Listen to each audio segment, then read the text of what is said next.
You know, when you think about the Bible, you probably think of stories you've heard 1,000 times. But what if I told you there's a hidden cosmic drama lurking just beneath the surface? A story of war, rebellion, and divine beings that the biblical writers called stars.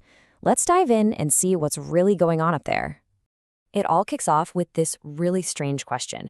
See, we look up at the night sky and see giant, burning balls of gas. But when the biblical writers looked up, they described stars singing, waging war, and even being thrown out of heaven. It sounds more like a sci-fi epic than the Bible we think we know.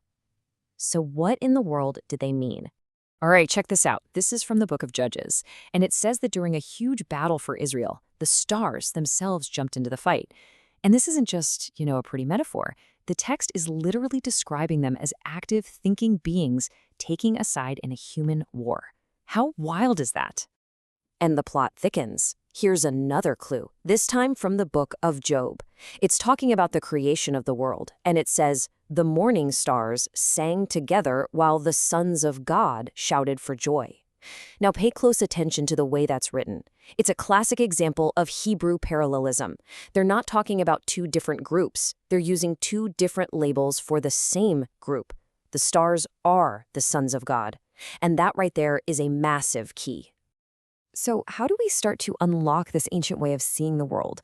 Well, the key is a concept that was super common back then, and the biblical authors took this idea and ran with it to make their own really unique point. It's got a fancy name, the astral-divine identification. But the idea is actually pretty simple. In the ancient world, people didn't really see a hard line between a star and a god. They believed that those points of light in the sky were actual, living, powerful divine beings who had a say in how the world worked.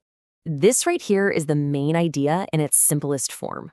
For the biblical writers, a star wasn't an it was a who. This isn't just poetic flair, it's a fundamental piece of their cosmology, their map of reality.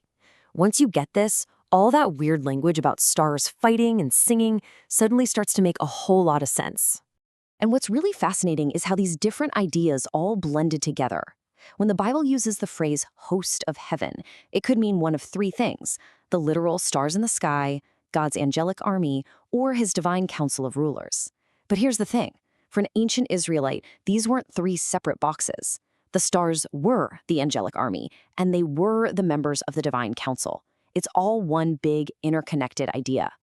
Okay, so if the stars are divine rulers, where did this whole cosmic drama even begin?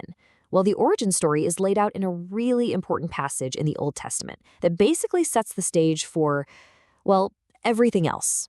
This is from Deuteronomy 32, and it's talking about what happened after the whole Tower of Babel incident. According to the oldest manuscripts we have, like the Dead Sea Scrolls, God's response was to divide humanity into different nations and assign each one a divine governor, one of the sons of God. But, and this is the absolute crucial part, he kept one group, the people of Israel, all for himself. So let's just break that down. First, humanity rebels at Babel. Then, God's reaction isn't just to scramble their languages. He sets up a whole new cosmic order. He allots the nations to these divine beings, these star princes, if you will, to rule in his place.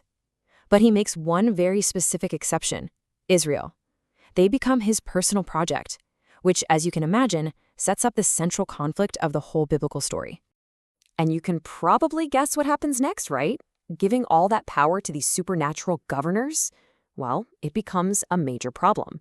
They get corrupt, they rebel, and the biblical prophets start using this story of cosmic rebellion to take shots at the arrogant human kings of their own day. Just look at this comparison. The prophet Isaiah taunts the king of Babylon, calling him a shining one, which is a title for the morning star, who wanted to set his throne above the stars of God. Ezekiel does the exact same thing with the prince of Tyre, comparing him to a divine guardian who got kicked off God's holy mountain. You see the pattern? They're basically saying, hey, you arrogant human king, you're acting just like that original divine rebel. And this verse from Isaiah just puts it all out on the table, crystal clear. The final judgment isn't just for people on earth. God is going to punish the spiritual powers in the heavens and the human kings on the earth.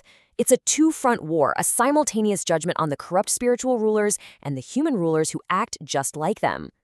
Psalm 82 is basically a divine courtroom drama.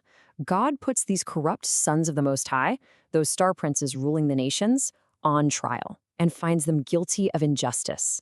And the sentence? He strips them of their immortality. He tells them, "You're going to die just like humans and fall from power." This is God essentially firing his corrupt cosmic management team.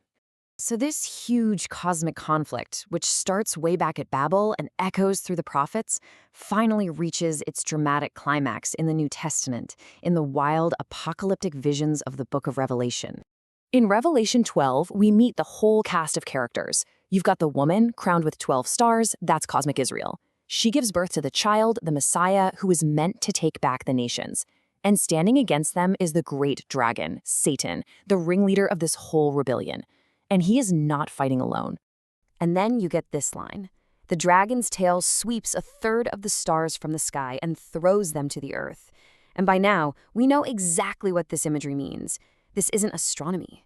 It's a vision of those fallen divine beings, those corrupt star princes being cast down from heaven as they officially join Satan's rebellion against God's plan. So, after all this, how does this cosmic war finally end? You might expect a massive battle with spaceships and lasers, but according to the Apostle Paul, the war is won with the preaching of the gospel.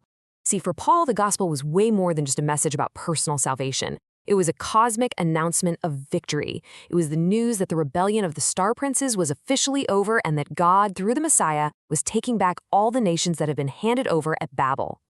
And to make this incredible point, Paul quotes a fascinating verse from Psalm 19. Now, the original psalm isn't about preachers. It's about the heavens. It's talking about the sun, moon, and stars and how their silent, universal voice declares God's glory to the entire world. So you have to ask the question, right? Why would Paul hijack a verse about the universal message of the stars and apply it to the preaching of the gospel? This is where he pulls it all together in one of the most brilliant theological moves you'll ever see. This is so cool. Paul is showing us a pattern. He's saying, look, the stars, the original corrupt governors, they once had a voice that reached every nation.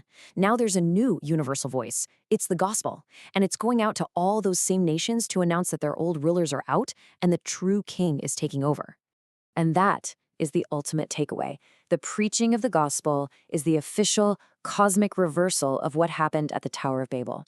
The nations that God disinherited and gave over to those rebel star princes are now, through the work of the Messiah, being brought back into the family, inherited by the true Son of God.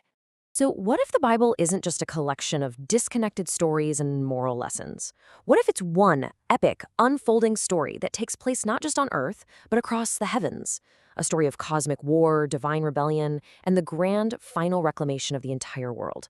What if the story we all thought we knew is actually way bigger and way more amazing than we ever imagined?